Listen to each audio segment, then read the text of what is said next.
मुख्यमंत्री डॉक्टर मोहन यादव ने रामलला के प्राण प्रतिष्ठा समारोह का आमंत्रण ठुकराने वालों को नसीहत दी है। उज्जैन में उन्होंने कहा कि मुझे उम्मीद है कि जिन लोगों ने आमंत्रण को ठुकराया है वे दोबारा विचार करेंगे, हमारी बहुसंख्यक भावनाओं का सम्मान करेंगे। नहीं तो जो आंधी उठेगी उसमें ऐसे निर्णय लेने वालों के अति पति नहीं लगेंगे। सीएम ने कहा कि 500 साल पहले का कलंकित इतिहास बदलने जा रहा है। भव्य मंदिर के गर्भगृह में रामलला विराजमान होंगे। इस दृश्य को निहारने के लिए मॉरिशस जैसे देश छुट्टी दे रहे हैं। इसके साथ ही उन्होंने कहा कि दुश्मन देश भी हमारी तरफ सम्मान से देख रहे हैं, लेकिन हमारे देश के तथा कथित कुछ लोग भगवान राम के मामले में फिर अपमानजनक स्थिति निर्मित कर रहे हैं। इससे पहले मुख्यमंत्री उज्जैन में रेलवे के multi disciplinary zonal training institute का भूमि पूजन किया। रूप से भरोसा है कि जिन जिन लोगों ने इस आमंत्रण को ठुकराया होगा वो पुनर्विचार करेंगे और हमारी सारी भौतिक भावनाओं का सम्मान करेंगे। नहीं तो ये जो आंधी उठेगी, इस आंधी में ऐसे निर्णय वालों आते पते नहीं लगेंगे। मैं गारंटी के साथ कह सकता हूं, वो कहां जाएंगे, वो किस रूप में जाएंगे, कोई नहीं बचा सकता उनको। भगवान राम का अगर इस प्रकार का भाव लाते हैं तो बहुत दुर्भाग्य की बात है। मेरी अपनी ओर से फिर एक अच्छे कार्यक्रम की बधाई। तो आपको बता दें कि सीएम डॉक्टर मोहन यादव ने आमंत्रण ठुकराने वालों को नसीहत दी है।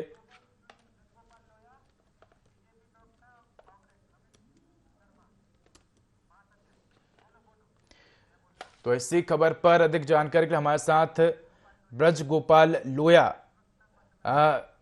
बीजेपी प्रवक्ता हैं। इसके साथ ही हमारे साथ कांग्रेस प्रवक्ता अमित शर्मा जी भी जुड़ चुके हैं। सबसे पहले रुक करूंगा अमित शर्मा जी का।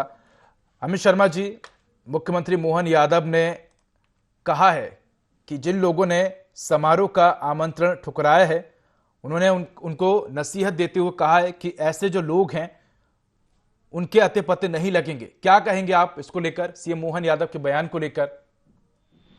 देखिए, मैं मध्य प्रदेश के मुख्यमंत्री मोहन यादव जी के इस बयान की निंदा करता हूं कि उन्होंने जो चारों शंकराचार्य जी जो आज राम मंदिर के कार्यक्रम में 22 तारीख को नहीं जा रहे हैं विनम्रता पूर्वक, वो ना कि हिंदू बल्कि सनातन धर्म के ध्वजा पताका को आगे बढ़ा के धर्म का पाठ देकर और धर्म के रास्ता दिखाने वाले लोग हैं, उनके खिलाफ जो आलोचना उन्होंने की है उसकी जितनी निंदा की जाए वो कम है। इससे पता चल रहा है कि हिंदू कम और पाखंड हिंदू ज्यादा होने की कोशिश माननीय मुख्यमंत्री जी कर रहे हैं। और रही बात राजनीतिक विषय की, तो चूंकि भारतीय जनता पार्टी एक इवेंट का आयोजन भगवान राम के माध्यम से करना चाहती है अधूरे मंदिर का, और रही बात कांग्रेस की, तो कांग्रेस का सीधा सा साफ कांग्रेस के वरिष्ठ नेताओं का कहना है कि मंदिर का निर्माण पूरा होगा, शंकराचार्य जी अनुमति देंगे और समस्त हिंदू धर्म के चारों जगत के शंकराचार्यों से पहले अमित जी, मैं आपको रोकना चाहूंगा, लौटूंगा मैं आपके पास। हमारे साथ ब्रज गोपाल लोया जी भी जुड़े हुए हैं। ब्रज गोपाल लोया जी, मुख्यमंत्री डॉक्टर मोहन यादव ने कहा कि जिन लोगों ने आमंत्रण को ठुकराया है वे दोबारा विचार करेंगे। हम देख रहे हैं कि जब से रामलला की प्राण प्रतिष्ठा की तारीख घोषित हुई है तब से हम देख रहे हैं कि इसको लेकर एक राजनीति हो रही है। कहीं ना कहीं कांग्रेस जो है वो बीजेपी पर आरोप लगा रही है कि बीजेपी राम मंदिर प्राण प्रतिष्ठा के बहाने राजनीति कर रही है और इसीलिए वो इस राजनीति से दूर रहना चाहते हैं। उनका कहना है कि वो भगवान राम को मानते हैं, उनके दर्शन करने जाएंगे, लेकिन 22 तारीख को ना जाके कभी और जाएंगे। क्या कहेंगे सर आप?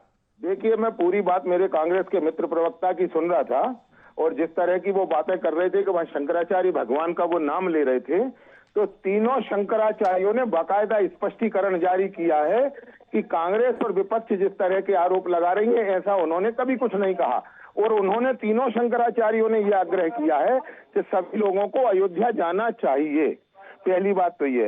अब शंकराचार्यों के पीछे छुपने वाली कांग्रेस ये भूल जाती है कि उन्होंने शंकराचार्य जी को गिरफ्तार करवाया, उन्होंने शंकराचार्यों की बात कभी नहीं मानी।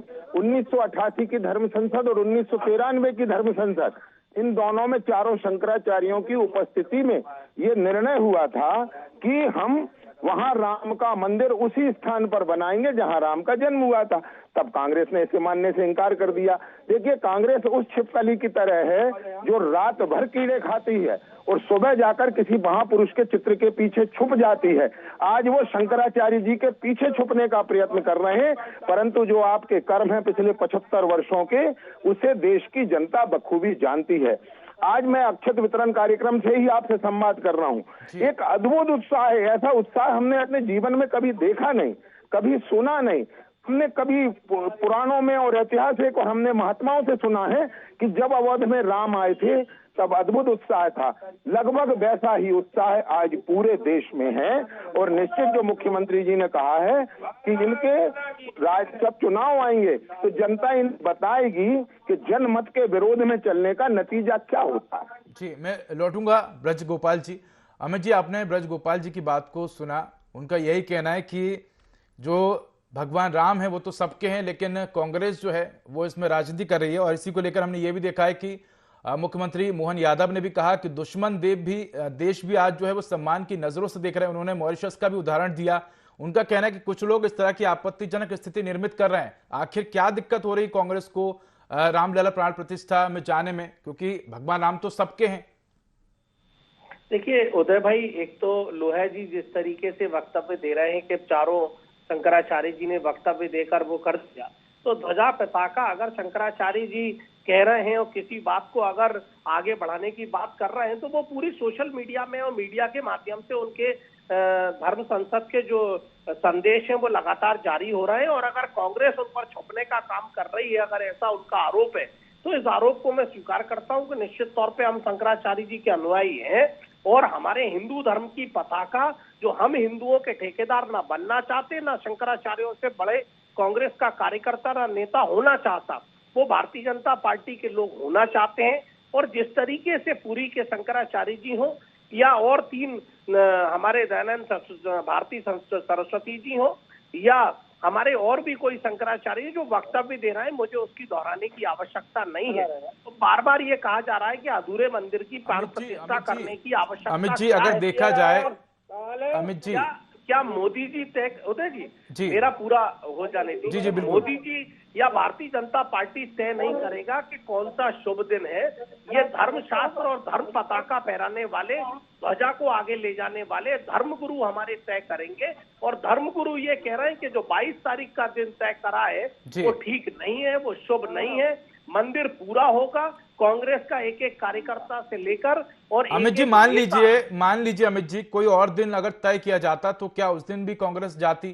क्योंकि प्राण प्रतिष्ठा तो एक बार होना है, बीजेपी का इवेंट तो है नहीं, भगवान राम की प्राण प्रतिष्ठा होनी है। ऐसे में कांग्रेस को क्या दिक्कत थी वहां जाने में? दूसरी बात, सीएम मोहन यादव का भी यही कहना है कि ऐसे लोग जो हैं जिन्होंने आपत्तिजनक बातें कही, आपत्तिजनक स्थिति निर्मित कर रहे हैं, वो जो है तहस नहस हो जाएंगे, उनके अते पते नहीं लगेंगे। देखिए, अते पते तो मोहन यादव जी के जिस दिन वो उज्जैन की महानगरी में महाकाल बाबा की नगरी में रात सो गए थे, उस दिन ही तय हो गया है कि इनके आते पते किस दिन लगने वाले हैं, ये पता चल जाएगा। और रही बात ये भगवान के अनुयायी करने वाले, ये वही मुख्यमंत्री है कि जो आज भगवान भोलेनाथ की सिंहस्थ में जमीन का घोटाले का आरोप इनके ऊपर माथे पर कलंकित है।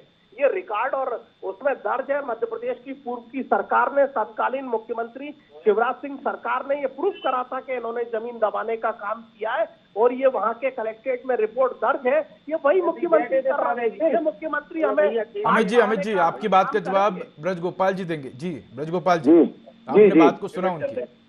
जी हेलो जी सर, सुन पा रहा हूं मैं आपको। मैंने कांग्रेस के प्रवक्ता महोदय की पूरी बातें सुनी जी। देखिए, मैं कांग्रेस के प्रवक्ता को कितना ज्ञान है ये तो मैं नहीं कहना चाहता, परंतु 11 नवंबर 2004 की आधी रात 11:25 पर हेलीकॉप्टर भेजकर शंकराचार्य भगवान को गिरफ्तार करने वाली कांग्रेस कब से इज्जत करने लगी शंकराचार्यों की, हिंदू धर्माचार्यों की? आपने जीवन में कभी इज्जत नहीं करी। 1969 में जिन श्रीमती इंदिरा गांधी ने करपात्री जी महाराज के नेतृत्व में हजारों संतों के ऊपर गोली चलवाई, वो कांग्रेस आज अगर शंकराचार्यों और धर्माचार्यों के पीछे छुपने का प्रयत्न कर रही है। तो मैं केवल इतना कहना चाहूंगा कि मोदी है तो मुमकिन है।